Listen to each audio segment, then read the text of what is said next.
Hi, I'm Matt McAleer, Executive Vice President and Director of Equity Strategies, joined by the Moose, John Mousseau, President, CEO, and Director of Fixed Income at Cumberland Advisors in Sarasota, Florida.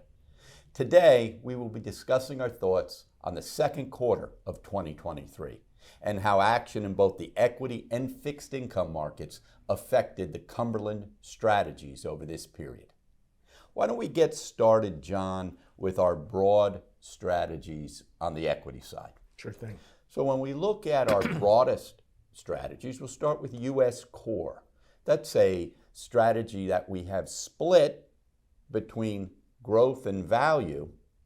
And what we noticed in Q2 was growth widened in performance versus value to the largest percent of outperformance in almost 10 years. Right. It really surprised everybody. Right. We have seen value start to catch a bid going back 4 or 5 weeks and narrow that gap. What we'd like to do is, as growth pulls back a bit, continue to nibble there. Try to get that ratio evened out because we are overweight value, which is a bit of a drag on the strategy in Q2. Over on the international equity side, it's funny, John, we discussed it last quarter. The bid is there. Right. It's been a decade Right. of poor performance in the international equity markets. The animal spirits have risen. It really have, and we've seen very nice performance out of some of Asia, ex-China. China's been the dog of the equity markets internationally. South Korea, very strong. Taiwan, very strong. Latin America, very helpful to the strategy in Q2. Right. When we go over to our third core or broad strategy, that's our active passive strategy. And this will lead into John handling the bond piece of it. Active passive is a balanced foundation strategy where the equity is invested in both the S&P 500, right, 2/3, and 1/3 in the mid-cap 400. We've been waiting for that mid-cap 400 piece to get strength, to get its legs under it, and we really started to see it in Q2, specifically the back half of Q2. So it was a very solid quarter for the strategy, helped out by higher coupons that we're starting to see on the fixed income side, John. Exactly, and when you look at fixed income and what happened during the quarter, right?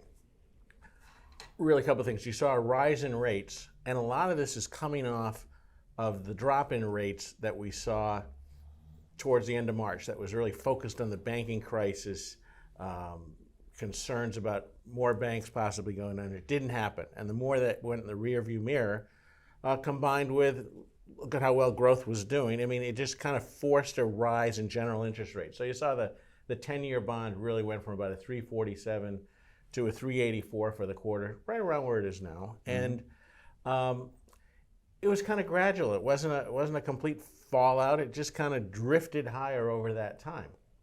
And consistent with something like that, with the equity markets doing well, is we saw spread tightening come in. So corporate spreads narrowed. Taxable municipal spreads, which we are very focused on, narrowed. That helps performance, right, when the spread product narrows. You know, on the Muni side, we really, had yields go up, but nothing near like we saw on, the taxable side. I mean, 10-year Muni yields maybe went up 15 basis points, during that time period. So a lot more muted. That's because you don't have as much municipal supply out there. That dampened things, and you had a fair amount of demand. The liquidation of bond funds, which we know was the boogeyman for the muni market last year, has calmed down. So you have lesser supply and less liquidation of bond funds. That translates into bigger demand. Yeah, and that move last year in higher yields, while painful, is going to pay wonderful dividends to clients going forward. Because the coupon carries the water. That's it. We've seen, and you'll be more focused on this, John. Correct me if I'm wrong, but we've seen current yield pick up in our fixed income strategies of couple hundred basis points. Absolutely, and that percolates, month by month, quarter by quarter, and over long periods of time. And we've said this before. When you start to move out, a few years, that coupon level that's getting thrown off really is the driver of what the total return is. Sure. Okay, great. Let's bounce over to our quantitative strategies. Remember, these are strategies where the buying and selling is driven by math. Leo Chen is our consultant on these strategies, and in terms of what we look at are two primary strategies. Our volatility strategies, known as market vol and lev vol. Had a nice trade in those strategies in Q2.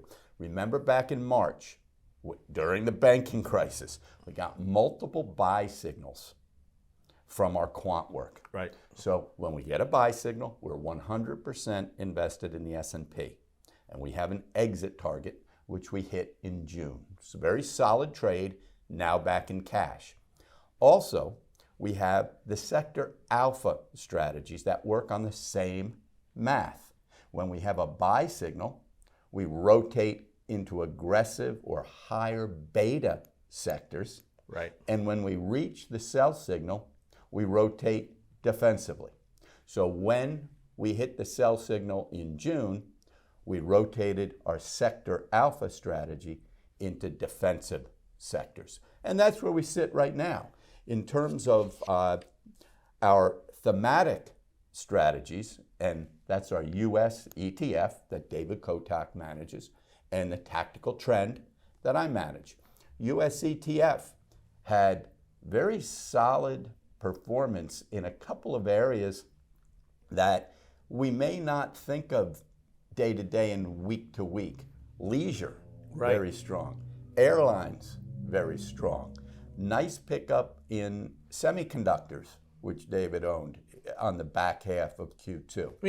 A lot of this is, if you really want to go back, is on a broader theme of COVID being more in the rearview mirror, things returning to normal and more normal. Agreed. And where we're overweight in the US ETF strategy remains healthcare and defense. Right.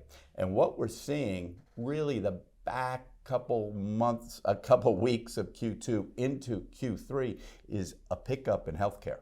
Right. That's going to be very beneficial to US ETF because that's been a bit of a drag on performance. Sure. So over in tactical trend, similar. We're split on the equity side between growth and value. The growth side, names like Microsoft and Adobe, very strong quarters. Waiting for energy to come around a little bit. We're starting to see that pick up. Right. We do have a treasury or cash component in tactical trend. It's been a long time since we've been able to be paid $4.85 on cash. Cash is not trash. And that's an area where we use that cash to focus on reasonable entry points that we'd like to add into the strategy. So Q2 overall, very solid on the equity side. Where there was any weakness, it was where we had any type of value tilt versus runaway growth. Pleased to see over the last 4 or 5 weeks that value has come back and is neck and neck performance-wise with growth. So Right. It really picked its head up. yeah. So we hope you enjoyed this video and look forward to providing you with more review content on the markets and Cumberland Advisors investment strategies on a quarterly basis. Feel free to reach out with any questions and make sure to visit our YouTube channel where you can find other relevant content such as our Week in Review series or strategy profiles. Thank you very much.